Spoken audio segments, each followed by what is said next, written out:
Hello दोस्तों, आपका स्वागत है मेरे चैनल में। आई होप आप सब अच्छे होंगे।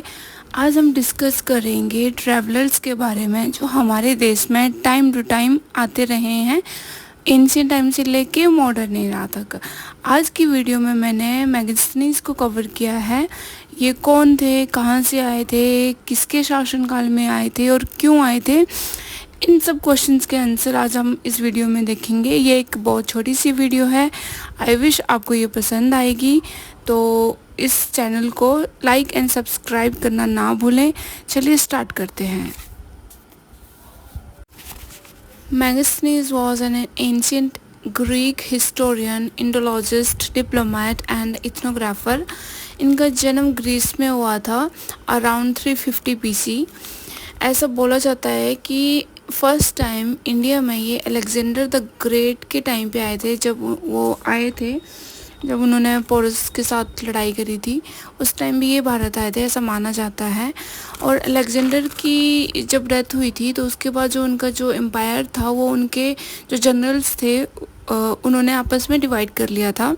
तो जो ईस्टर्न पार्ट था उनके एम्पायर का, उस पे जो सेल्यूकस निकेटर वन थे उन्होंने अपना कब्जा कर लिया था, जिसमें Iran, Iraq, Syria, central Asia और भारत का नॉर्थ वेस्टर्न पार्ट भी आता है, जिसको अलेक्जेंडर ने एक्वायर करा था या जीता था।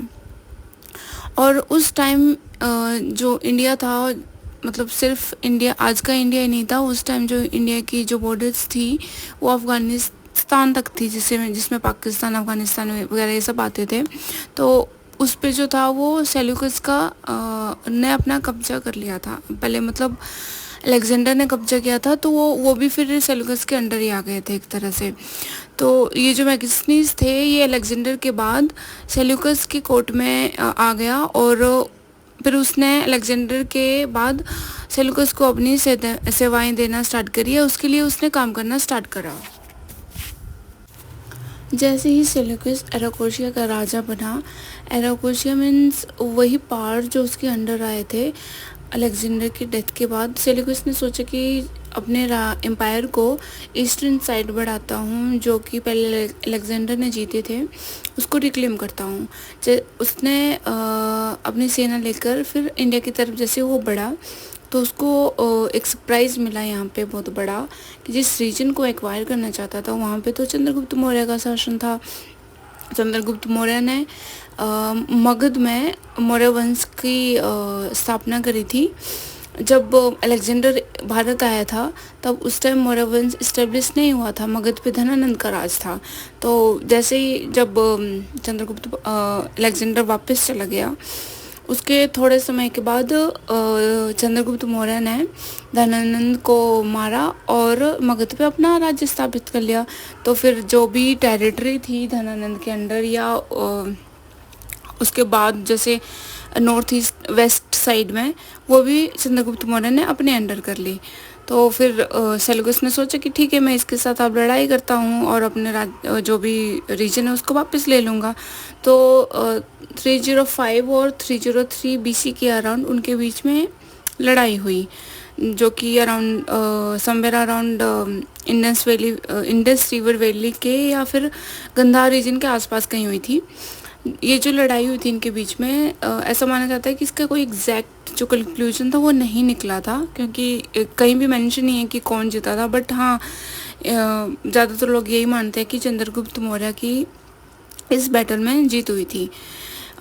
ये जो बैटल थी इसमें इनकी एक ट्रीटी हुई थी, दोनों ने एक ट्रीटी साइन करी थी, जिसमें चंद्रगुप्त मौर्य ने सेल्यूकस को 500 हाथी दिए थे। और जो रीजन जिस पे वो दोबारा कब्जा करने आया था, जिसमें कांधार, बलूचिस्तान, अफ़गानिस्तान और इंडियन अदर जो भी पार्ट्स थे नियर बाई के, वो सारे चंद्रगुप्त मौर्य के अंडर आ गए थे पूरी तरह से।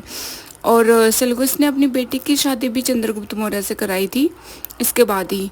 तो चंद्रगुप्त मौर्य और सेल्यूकस के जो रिलेशन थे वो मैट्रिमोनियल रिलेशन में चेंज हो गए थे। तो फिर बाद में लड़ाई करने का तो कोई मतलब भी पैदा नहीं होता है। चंद्रगुप्त मौर्य और सेल्यूकस के मैट्रिमोनियल रिलेशन के बाद सेल्यूकस ने मैगस्थनीज को 302 बीसी के लगभग इंडिया में चंद्रगुप्त मौर्य के कोर्ट में एज एन एम्बेसडर बना के भेजा। मैगस्थनीज ने भारत पर कई साल बिताए। वो इंडिया में बहुत सी जगह में उसने ट्रैवल करा और यहाँ के custom, tradition, social life and political system को उसने बहुत बारीकी से ऑब्जर्व किया। वो पहला विदेशी था जिसने एंशिएंट इंडिया के बारे में डिस्क्राइब किया है। मैगस्थनीज ने एक बुक लिखी जिसका नाम था इंडिका, जिसमें उसने इंडिया को डिटेल में डिस्क्राइब करा है। बट ये जो बुक है ये पूरी तरह से अवेलेबल नहीं है। इसके कुछ पार्ट ही हैं जो अवेलेबल हैं।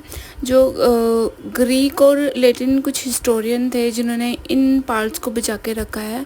इनमें से कुछ हिस्टोरियन थे जैसे एरियन, स्ट्रैबो, प्लिनी। इन हिस्टोरियंस ने फिर इस बुक को रेफरेंस मानकर अपनी बुक्स लिखी जो कि इंडिया पे बेस्ड थी, जो कि जिस इंडिका से उन्होंने रेफरेंस लेके अपनी आगे बुक्स लिखी। फिर ये जो बुक थी इंडिका, इसमें मैगस्थनीज ने इंडियन पॉपुलेशंस को 7 कास्ट में डिवाइड करा है, जो कि है philosopher, farmer, herdsman and hunters, artisans and traders, soldier, overseas और स्पाई एंड 7th नंबर पे है काउंसलर। मैगस्थनीज ने ये भी एक्सप्लेन करा है कि इंडिया में मौर्य काल के दौरान दास प्रथा नहीं थी, बट कुछ हिस्टोरियन जिन्होंने मॉडर्न पीरियड पर बुक्स लिखी है वो इस बात से एग्री नहीं करते हैं। उनके अकॉर्डिंग उस टाइम पे स्लेव हुआ करते थे। मैगस्थनीज ने पाटलिपुत्र का भी बहुत सुंदर वर्णन करा हुआ है अपनी बुक में, इंडिका में, और चंद्रगुप्त मौर्य और उनके एम्पायर को भी बहुत डिटेल में उन्होंने एक्सप्लेन करा है। मैगस्थनीज ने भारत की बहुत से प्लेसेस में उन्होंने ट्रैवल किया, बट एग्जैक्टली वो कहाँ कहाँ गए हैं ये भी मेंशन नहीं है।